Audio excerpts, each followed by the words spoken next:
বড় টুর্নামেন্টে বাংলাদেশ দলের শুরুটা হয় বিতর্ক দিয়ে। এরপর টুর্নামেন্ট জুড়ে দলের বাজে পারফরম্যান্সে সমর্থকদের হৃদয় ভাঙে। সেই সঙ্গে চলে দোয়া চাওয়া। মাঠে নিবেদন যেমনই হোক, যেন দোয়াই পারে টাইগারদের দুর্দশা থেকে উত্তরণ ঘটাতে। আরেকটি বিশ্বকাপ যখন মাঠে, বাংলাদেশ দল ফের ভরসা খুঁজছে দোয়ায়।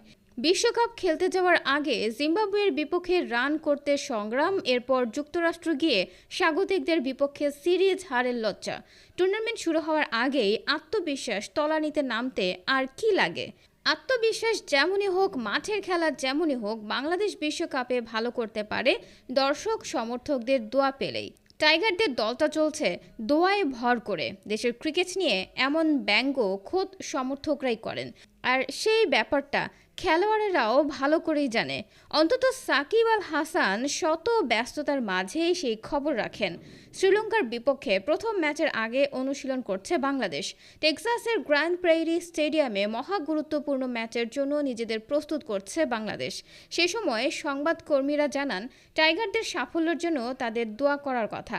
জবাবে স্বভাবসুলভ হাসি দিয়ে সাকিব বলেন, আমরা তো মায়ের দোয়া ক্রিকেট টিম, এই জন্য দোয়া চাওয়াই বন্ধ করে দিয়েছি। মূলত সামাজিক যোগাযোগ মাধ্যমে বাংলাদেশ দলকে মজা করেই অনেকেই এই নামে ডাকে। বিভিন্ন সময়ে খেলোয়াড়দের অসহায় আত্মসমর্পণ করে সমর্থকদের দোয়া করার পরামর্শ দেয় এমন নামে ডাকা শুরু করে সমর্থকরা। 2023-এর ওয়ানডে বিশ্বকাপে টানা হারতে থাকা বাংলাদেশের স্পিন অলরাউন্ডার শেখ মেহেদী বলেছিলেন, বলার কিছু নেই, সবাই মিলে আমাদের জন্য দোয়া করতে পারেন, দোয়া করা ছাড়া আর কোনো অপশন নাই। তার সেই ভিডিও রাতারাতি ভাইরাল হয়েছিল। সেটা নিয়ে হাসাহাসিও হয়েছিল বটে। খেলাধুলা, রাজনীতি আর ব্যবসা নিয়ে ব্যস্ত সময় কাটানো সাকিব ঠিকই খোঁজ রাখেন সামাজিক যোগাযোগ মাধ্যমে দল নিয়ে হওয়া আলোচনা সমালোচনার কথা। তাই বিষয়টি তার নজর এড়ায়নি। দলের জয় পেতে শুধু দোয়াই যে কাজ হবে না, সেটাও তারাও জানে। আর সাকিব ভালো পারফর্ম করলে টাইগারদের জয়ের সম্ভাবনা বেড়ে যায়।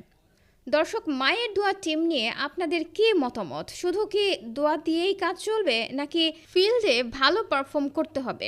আপনাদের কি মতামত জানিয়ে দিন কমেন্ট বক্সে।